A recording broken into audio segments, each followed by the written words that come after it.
I'm Marco Werman with The World. Imagine it's less than a week before a watershed presidential vote. A presidential vote. And officials suddenly postpone the balloting for another 6 weeks. That's what happened just a few days ago in Africa's most populous country, Nigeria. Rumors are swirling why the vote has been delayed. Some say the current president, Goodluck Jonathan, was afraid his opponent, former military ruler Muhammadu Buhari, was going to win. But the president says no, the date change is all because of the possibility of attacks by the extremist group Boko Haram. He says military leaders could not guarantee safety at polling stations. But Nigerian writer Adobe Trisha Nobani is not buying that explanation.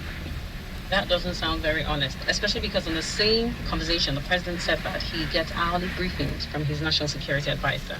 There are suspicions, of course, that the ruling party were afraid of losing the election because Muhammadu Buhari's popularity appears to have been soaring over the past few weeks. It's possible the president just wants the momentum of the opposition campaign to die down or whatever else he wants to do to regroup his campaign troops for another fresh onslaught on the polls. So that is the suspicion. And how large is the threat of Boko Haram looming in this vote? This is the first election we've conducted with Boko Haram as a threat to the country.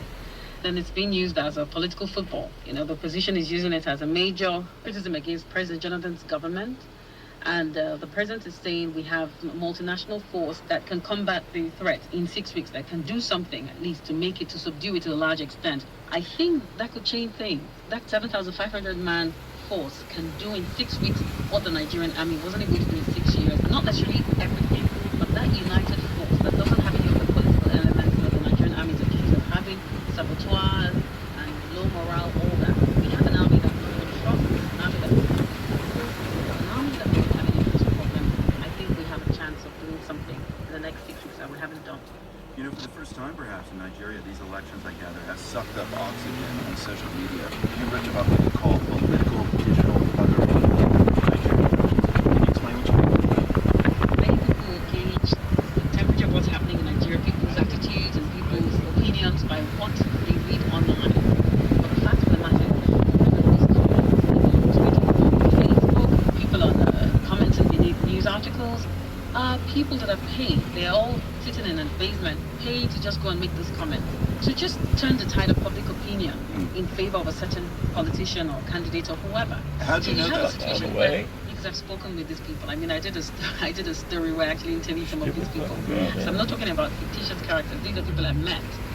So it's an occupation for a lot of young men now. Really, it's employment for them. I know you wrote a while back about a 28-year-old chemistry graduate who controls one of Nigeria's popular politicians.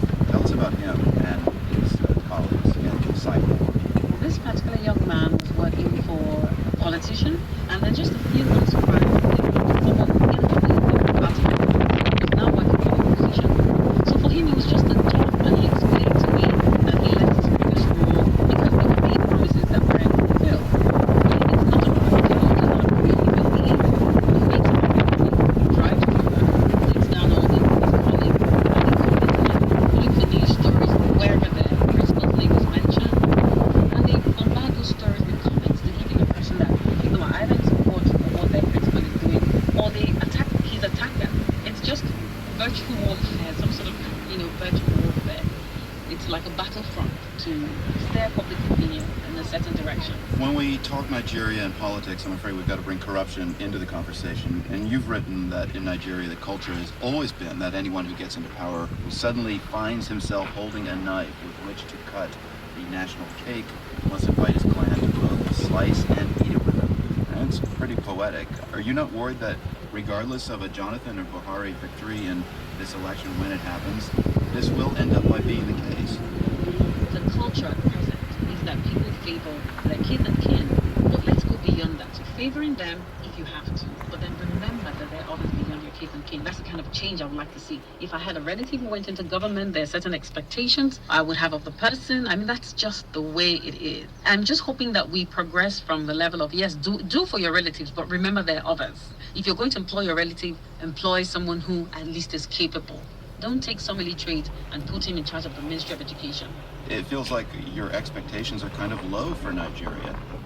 I'm Nigerian. It should be unrealistic to expect President Jonathan, for example, to get into power and not make certain allocations to certain people. General Muhammad Buhari has people supporting him. I would be surprised if he went into power and totally abandoned those people. I'm not going to have unrealistic expectations for Nigeria, but I remain optimistic. Nigerian writer Adobe Trisha Nobani lives in the Nigerian capital, Abuja. Her most recent novel is I Do Not Come to You by Chance. Great to speak with you again. Thank you. Thank you. Valentine's Day tomorrow. Looking forward or dreading it? Give a thought to West Africans tomorrow. No, I'm not. Ebola has had a profound impact No. on relations.